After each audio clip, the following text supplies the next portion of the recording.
Hay algo en el polvo de ese pueblo que todavía lo recuerda. No el polvo de ahora, el de entonces, el que se levantaba en aquella mañana en que un hombre apareció en la entrada de Río Seco, con el sombrero caído sobre los ojos, y un silencio alrededor, que no era normal. Un silencio que los perros sintieron antes que los hombres. Las puertas se cerraron antes de que nadie lo viera llegar. Nadie lo esperaba. Eso es lo primero que hay que entender. Nadie en ese lugar creía que aquel hombre pudiera volver. No después de lo que le habían hecho. No después de aquella noche en el cañón, cuando 3 hombres lo dejaron tirado en la oscuridad, con una bala en el costado, y la convicción de que el desierto haría el resto del trabajo. Lo dieron por muerto. Se equivocaron. Pero lo que nadie supo, hasta mucho tiempo después, es que el hombre que regresó a Río Seco no era el mismo que se habían llevado. Ese hombre ya no existía. Lo que volvió era otra cosa, algo forjado en el dolor, en la espera, algo que tenía sus mismos ojos, sus mismas manos, su mismo nombre, pero no su mismo límite. Para entender lo que ocurrió hay que ir más atrás, hay que ir a la noche en que todo empezó, con un disparo que nadie oyó, una traición que todos fingieron no ver, y un nombre que alguien no debería haber dicho jamás. Hay que ir a la noche en que Elías Bane desapareció de Río Seco, o a la noche en que creyeron haberlo matado. Hay una diferencia, y esa diferencia lo cambia todo. El pueblo de Río Seco era el tipo de lugar que uno cruza sin detenerse, si tiene a dónde ir. Calles de tierra apisonada, casas de madera gris que el sol había ido consumiendo, año tras año, sin piedad. Un olor permanente a polvo y a metal que venía de las minas. Minas que alguna vez prometieron riqueza, y que ahora eran solo una razón más para no marcharse. La gente que vivía allí había aprendido a moverse con la cabeza inclinada, a hablar en voz baja, a no hacer preguntas cuyas respuestas pudieran costarles algo. Eso tiene un nombre. Se llama Harlan Creed. Creed había llegado a Río Seco 10 años atrás, solo, con 3 hombres de aspecto equivocado, y un papel firmado que decía que era el alguacil. Nadie había pedido ese papel, nadie había votado por él. Simplemente había aparecido un día, con esa mirada suya que calculaba todo en segundos. Una mirada que nunca dejaba ver lo que pensaba detrás. En 1 año tenía la mina principal. En 3, las tierras al norte.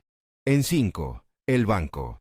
Y la gente de Río Seco había aprendido algo fundamental sobre los hombres como Creed, que no necesitan levantar la voz para hacerse entender.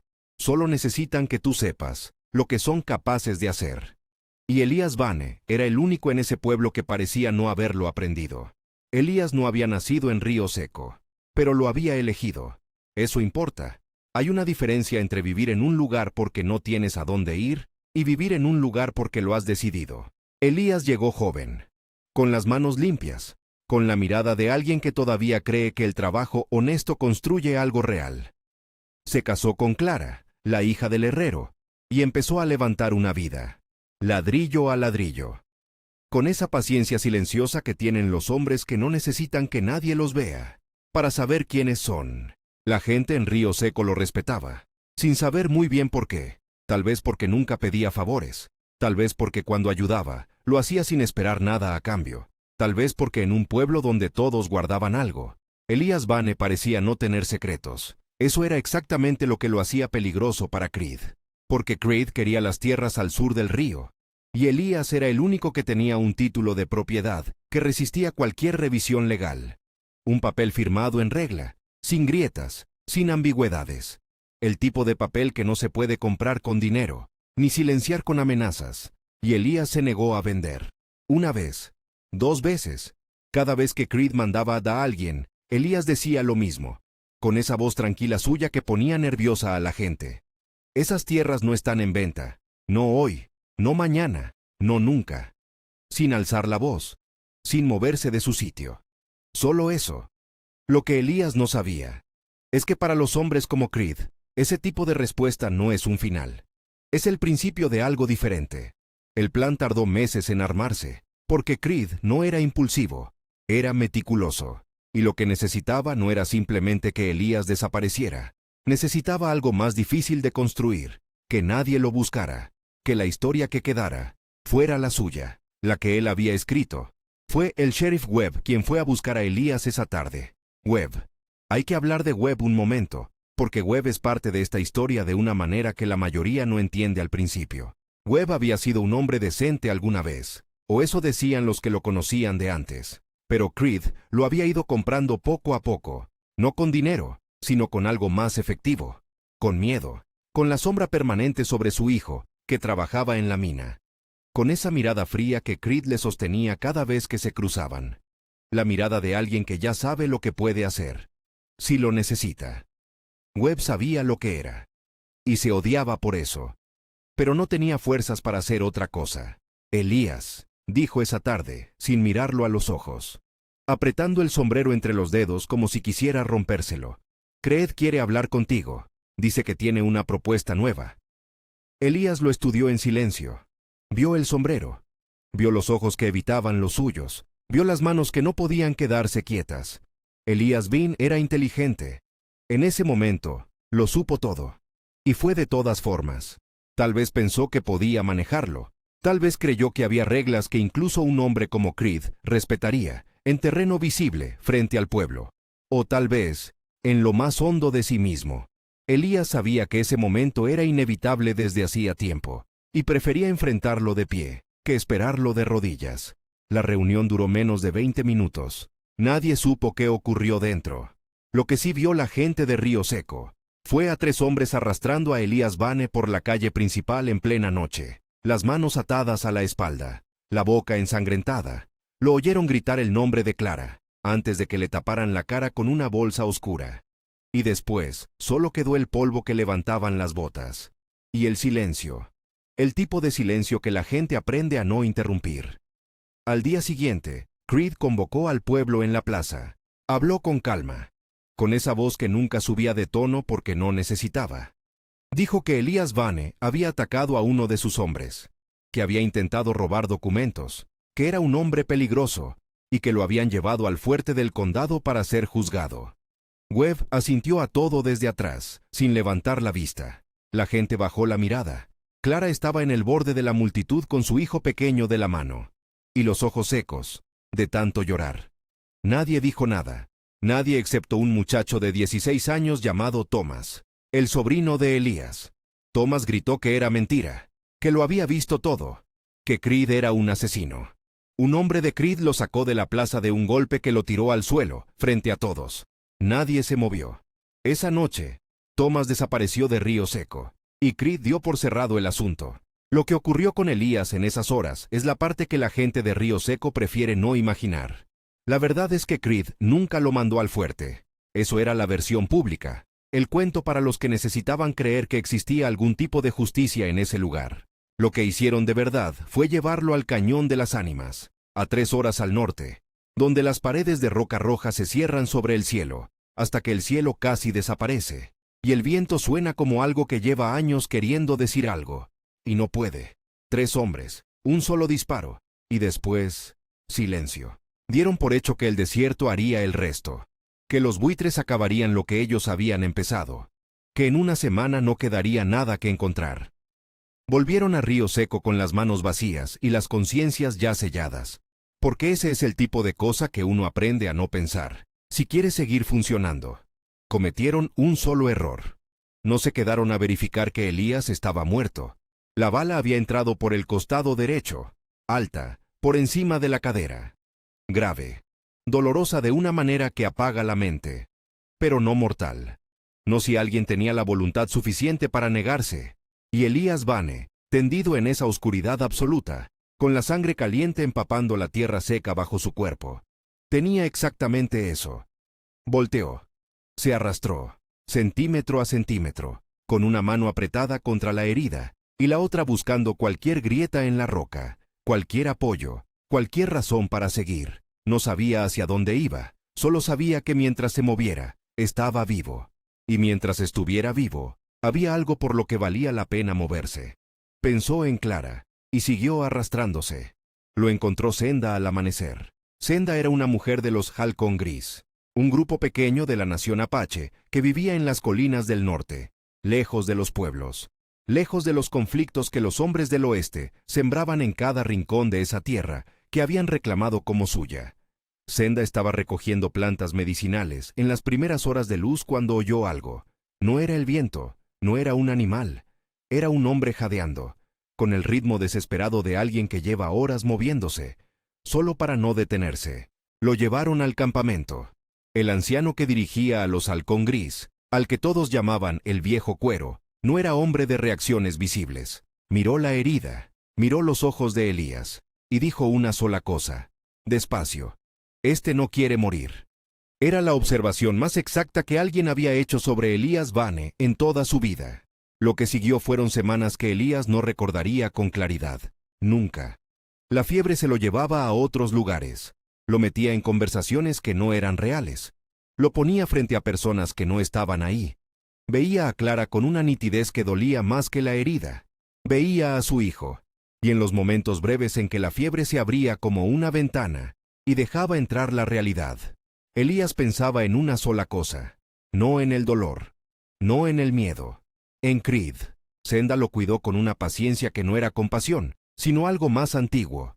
Era el respeto que se le tiene a la vida, que se niega a irse. Usó raíces que Elías no conocía, vendajes de corteza, preparaciones que olían a tierra oscura y a algo amargo que lo cerraba hacia adentro en segundos.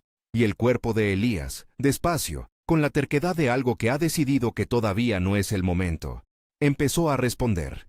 La tarde en que pudo sentarse solo, en que pudo sostener una taza sin que le temblaran las manos, el viejo cuero se sentó frente a él, sin decir nada durante un largo momento, solo mirándolo, con esos ojos que veían cosas que la mayoría no ve.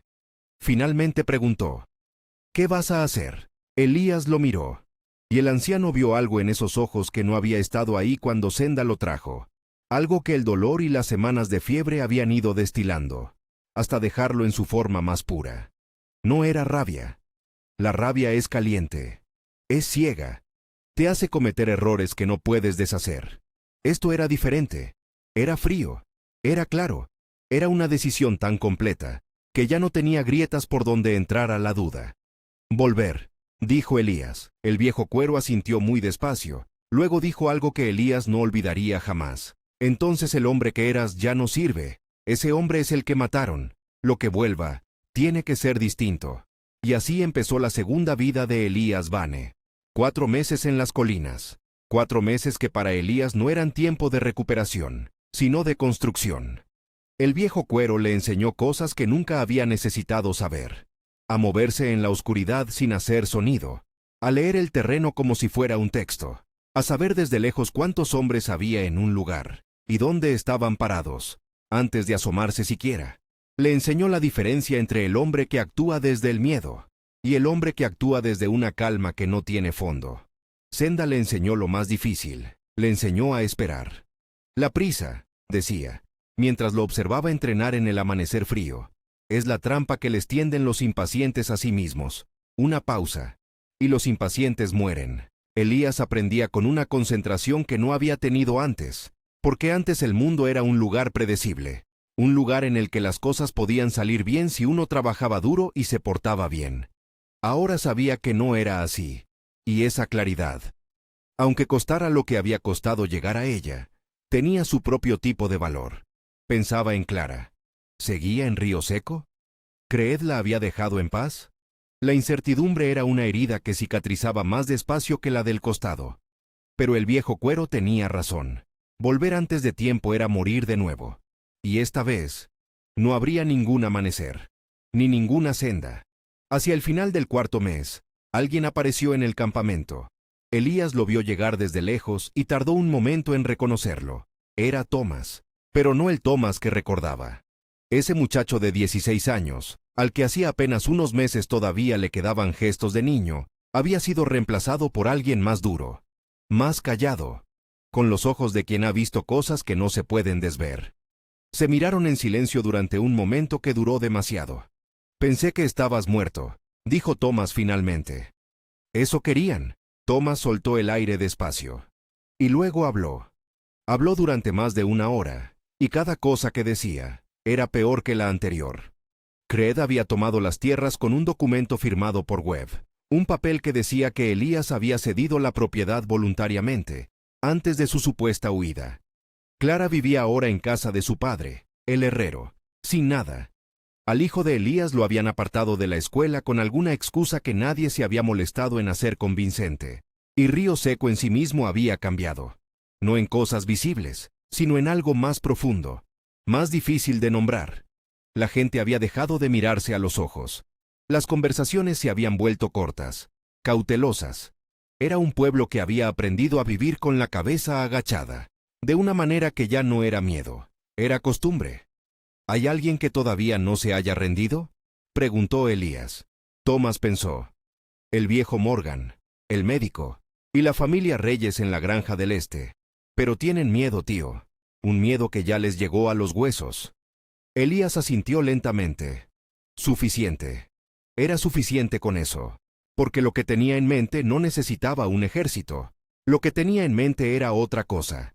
Era el tipo de plan que solo funciona cuando uno ha aprendido a ser paciente, cuando uno sabe que hay momentos que no se pueden forzar, que hay que construirlos con cuidado, pieza por pieza, en silencio, sin que nadie sepa lo que se está armando, hasta que ya es tarde para deshacerlo.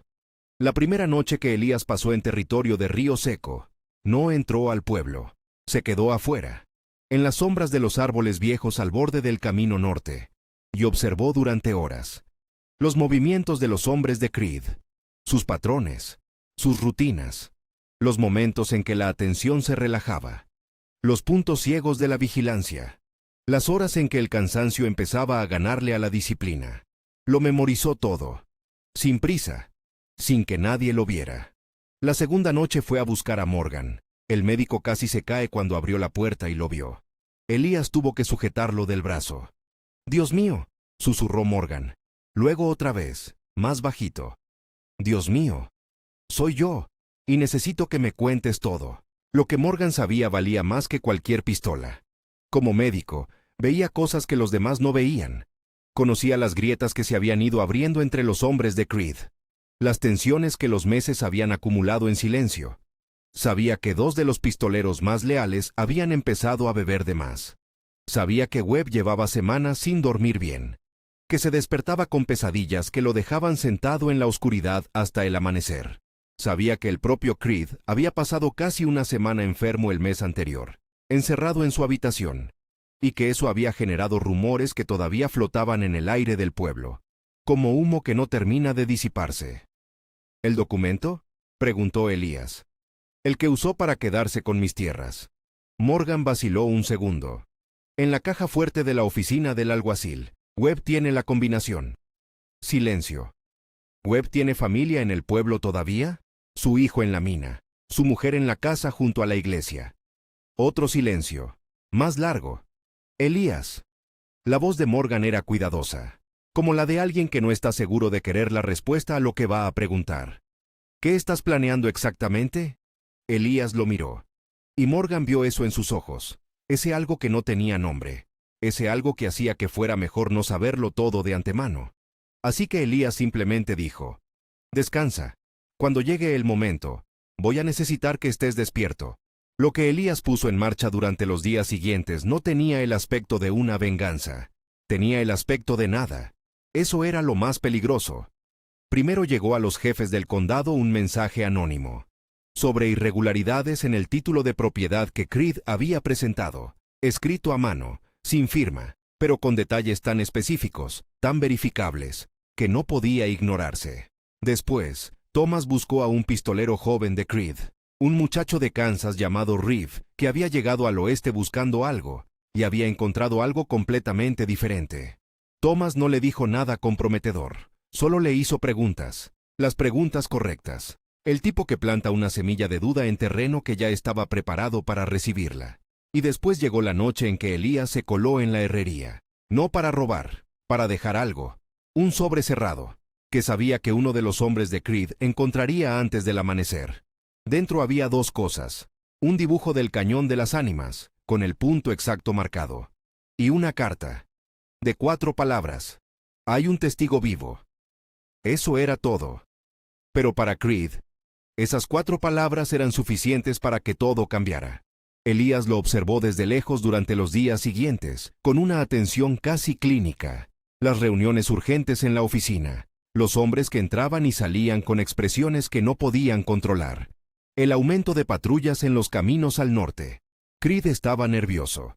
Y los hombres nerviosos hacen exactamente lo que Elías necesitaba que hiciera. Cometen errores. Pero lo que más le importaba a Elías en esos momentos no era Creed, era Webb. El sheriff había empezado a beber antes del mediodía. Morgan lo había visto 2 veces entrar a la taberna con el sol todavía alto. Webb era un hombre que había construido su vida sobre una decisión cobarde, y que cargaba con ese peso de la única manera que podía, acumulándolo. Y ese peso se estaba volviendo demasiado. Elías lo sabía porque lo había visto antes, en hombres que habían cruzado ciertas líneas, y que se habían quedado atascados en el punto exacto en que ya no podían avanzar, ni retroceder. Webb estaba en ese punto, y eso lo hacía impredecible, y también lo hacía necesario.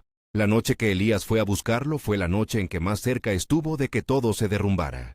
Se coló en la casa por la ventana trasera, en oscuridad completa. Esperó sentado en la silla del rincón durante más de 1 hora. Cuando Webb entró con el candil y la luz lo alumbró, lo tiró. Elías lo atrapó antes de que llegara al suelo. El silencio que siguió fue el tipo de silencio que tiene peso.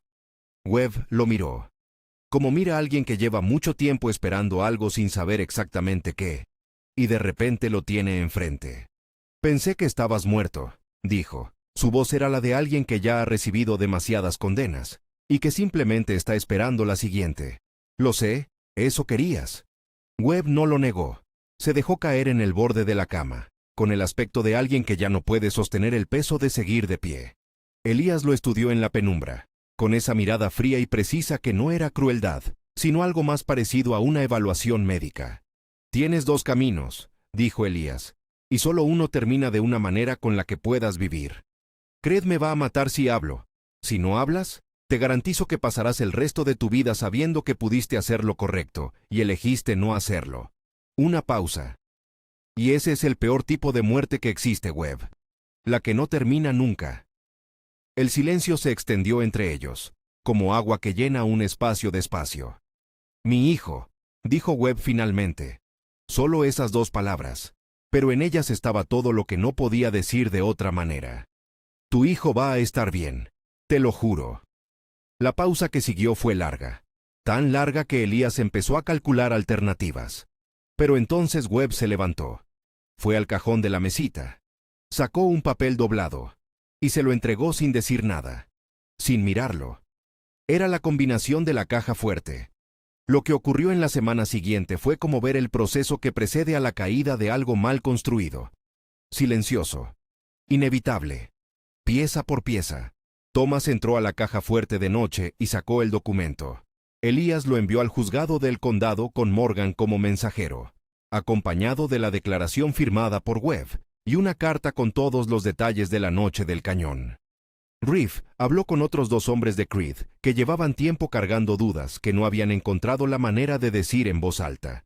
Y en la granja de los Reyes, al este del pueblo, Elías pasó una noche entera hablando con los 3 hombres de la familia. «No les pido que luchen», dijo.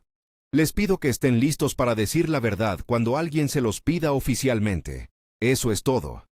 Pero Creed era el tipo de hombre que no espera a que el mundo le caiga encima. El día en que todo llegó al límite, empezó como cualquier otro en Río Seco. Polvo, silencio, el cielo blanco de verano aplastando el pueblo desde arriba. Pero a media mañana llegó un jinete desde el norte a galope abierto, uno de los hombres de Creed que había ido al cañón a investigar. Lo que traía en la cara era confirmación. Había huellas en la roca, sangre seca en el suelo del cañón, y marcas en la tierra que mostraban con claridad que alguien se había arrastrado hacia afuera. Creed lo supo en ese instante, con esa certeza fría que solo tienen los hombres que han cometido ciertos errores, y que saben exactamente lo que esos errores pueden costarles. Elías Bane estaba vivo. La reacción fue inmediata y desmedida, que era exactamente lo que Elías había calculado. Mandó 4 hombres a buscar a Webb, otros 2 a vigilar la casa del herrero, y él mismo tomó el rifle y salió a la calle principal, con esa expresión de quien ha decidido que va a doblar al mundo a su voluntad, o va a quemar todo lo que no se doble. Pero Webb ya no estaba en la oficina, y Clara ya no estaba en la casa del herrero, porque Elías llevaba 3 días moviendo esas piezas también. Fue Morgan el primero en verlo, Estaba en la puerta de su consultorio, inmóvil, cuando Elías apareció en el extremo norte de la calle principal. A plena luz del día, caminando despacio, sin correr, sin esconderse. Con ese paso nuevo que no era del hombre que el pueblo recordaba. Era el paso de alguien que ha llegado exactamente donde necesitaba llegar, y que no tiene ninguna prisa, porque ya no le queda nada que temer. Los hombres de Creed lo vieron casi al mismo tiempo, y hubo un momento, solo un momento, de inmovilidad absoluta, como cuando el viento se detiene antes de una tormenta, como cuando algo en el aire cambia de una manera que el cuerpo siente, antes de que la mente lo entienda. Después, todo ocurrió a la vez. Dos hombres desenfundaron. Elías ya no estaba donde había estado. Se había movido hacia el costado con una velocidad que ninguno esperaba. Usó el abrevadero de madera como cobertura. Y devolvió el fuego 2 veces, calculado, preciso. No para matar, para detener. Los dos cayeron vivos, uno sujetándose el brazo, el otro la pierna, ambos en el suelo, y sin ganas de levantarse. Creed salió de la oficina con el rifle ya en alto, y encontró a Elías de pie, en el centro de la calle. Esa imagen es la que el pueblo de Río Seco no olvidó nunca. Esos dos hombres enfrentados bajo el sol blanco de mediodía, con el polvo moviéndose despacio entre ellos, como si la propia tierra quisiera estar presente para lo que venía. Creed con el rifle, Elías con las manos a los lados, quieto, con una calma que era más amenazante que cualquier arma. Dijeron que estabas muerto, dijo Creed, la voz firme, pero algo debajo de ella, que no lo era. Me lo dijeron a mí también, respondió Elías. El silencio entre ellos fue el tipo de silencio que se puede cortar. Esto no termina bien para ti, dijo Creed. Aunque me mates, mis hombres, tus hombres tienen otras cosas en que pensar ahora mismo. Y entonces Creed parpadeó. En esa fracción de segundo, en ese instante de duda, vio algo en los ojos de Elías que no había visto antes en ningún hombre al que se hubiera enfrentado. Vio a alguien que ya no tenía miedo de morir, no porque fuera temerario, sino porque había cruzado al otro lado de ese miedo, y había encontrado que del otro lado hay una claridad que te hace diferente. Para un hombre como Creed, que había construido todo su poder sobre el miedo de los demás, ese algo en los ojos de Elías era la única cosa en el mundo para la que no tenía respuesta. Lo que vino después nadie lo había calculado, excepto Elías. El sonido llegó primero. Cascos en la calle. Desde el sur. Un jinete. Después otro. Después 2 más. Y en el pecho del primero, visible desde lejos, brillando bajo el sol blanco de Río Seco, una placa del condado. El juzgado había recibido los documentos. El juzgado había actuado. Creed oyó los cascos antes de girar. Y cuando giró y vio la placa y los hombres detrás, algo en él se quebró. No de golpe, con estrépito, sino de la manera en que se quiebran las cosas que llevan demasiado tiempo sosteniendo un peso para el que no fueron construidas. Despacio, irremediablemente, intentó correr. No llegó lejos. Los hombres del condado lo detuvieron. No Elías. Elías se quedó donde estaba, quieto en el centro de la calle, viendo cómo se cerraba algo que había estado abierto durante demasiado tiempo y que había costado demasiado cerrar. Cuando pusieron a Creed esposado en el suelo, el hombre lo miró desde ahí abajo, con una expresión que era mitad rabia y mitad algo que no sabía nombrar. ¿Cómo?, dijo. Una sola palabra. Elías se acercó un paso, lo miró desde arriba y dijo, en voz baja, para que solo Creed pudiera oírlo. Cuando me dejaste en ese cañón, cometiste el único error que no puedes deshacer. Me dejaste con tiempo para pensar. Lo que vino después en Río Seco fue extraño de una manera que la gente tardó en entender. La ausencia de miedo tiene su propio sonido. Es suave. Es el sonido de las puertas que se abren más de lo necesario, de las conversaciones que no se cortan cuando alguien se acerca, de los niños que juegan hasta que la luz desaparece por completo, sin que nadie los llame adentro con urgencia. Eran cosas pequeñas, cosas que la mayoría no habría notado. Pero Elías las notaba todas, caminando por las calles de ese pueblo que había elegido, y que por fin volvía a sentirse como algo que había elegido. Webb testificó ante el juez del condado en una sesión que duró 3 horas, y que dejó a la sala en silencio cuando terminó. Habló de la noche del cañón, de los documentos falsificados, de los años de extorsión, de todo lo que había firmado sabiendo que no debía firmarlo. Lo hizo con la voz de alguien que finalmente ha soltado algo muy pesado, aunque soltarlo no lo libere del todo. Y no debería. Creed fue llevado al fuerte. El mismo destino que él había inventado para Elías. Las tierras volvieron. Y Clara lloró cuando Elías entró por la puerta de la casa de su padre. No dijo nada durante un tiempo que era más largo que el que la mayoría habría podido sostener. Solo lo abrazó, con esa fuerza que tiene la gente que ha esperado durante meses, sin dejar de esperar. Aunque todo alrededor le dijera que era inútil. En ese abrazo estaba todo lo que las palabras no alcanzan. Los meses de incertidumbre. El miedo que se aprendió a sostener de noche para que su hijo no lo viera durante el día. La esperanza que se negó a soltar, incluso cuando ya no había ninguna razón lógica para sostenerla. Sabía que volverías, dijo finalmente. ¿Cómo?, preguntó Elías. Ella se separó apenas lo suficiente para mirarlo, y había algo en sus ojos que era más antiguo que el miedo, más sólido que la certeza. Porque eres demasiado terco para morirte. Fue la primera vez que Elías Vane se rió en 4 meses. Thomas se quedó en Río Seco. Se convirtió en algo parecido al ayudante del sheriff interino, mientras el condado resolvía lo que quedaba por resolver. Tenía 17 años, y la expresión de alguien de 30. Elías lo vio entrenar una tarde en el corral trasero. Solo, con la concentración callada de quien ya sabe que está construyendo algo, aunque todavía no sepa exactamente qué. Y supo, con la certeza tranquila de las cosas que simplemente son, que ese muchacho iba a tener su propia historia. El tipo de historia que se cuenta de noche, cuando hay fuego y silencio, y alguien necesita que le recuerden que ciertas cosas son posibles. 2 semanas después del final, Elías fue a ver al viejo Cuero y a Senda. Llevó comida, mantas, algunas herramientas que el anciano había mencionado una vez de pasada. No era suficiente para lo que le habían dado, y lo sabía. Nunca podría hacerlo. El viejo Cuero lo recibió sentado frente al fuego, como siempre, con esa calma suya que parecía anterior a cualquier cosa que Elías hubiera conocido. ¿Terminó bien?, preguntó. Elías pensó en Creed esposado en el polvo, en Webb hablando por fin, en Clara, en las tierras. Terminó, dijo. El anciano asintió. Miró el fuego un momento. El hombre que llegó aquella noche al cañón no era el mismo que se fue de aquí. No. ¿Y el que volvió al pueblo? Elías pensó en eso de verdad.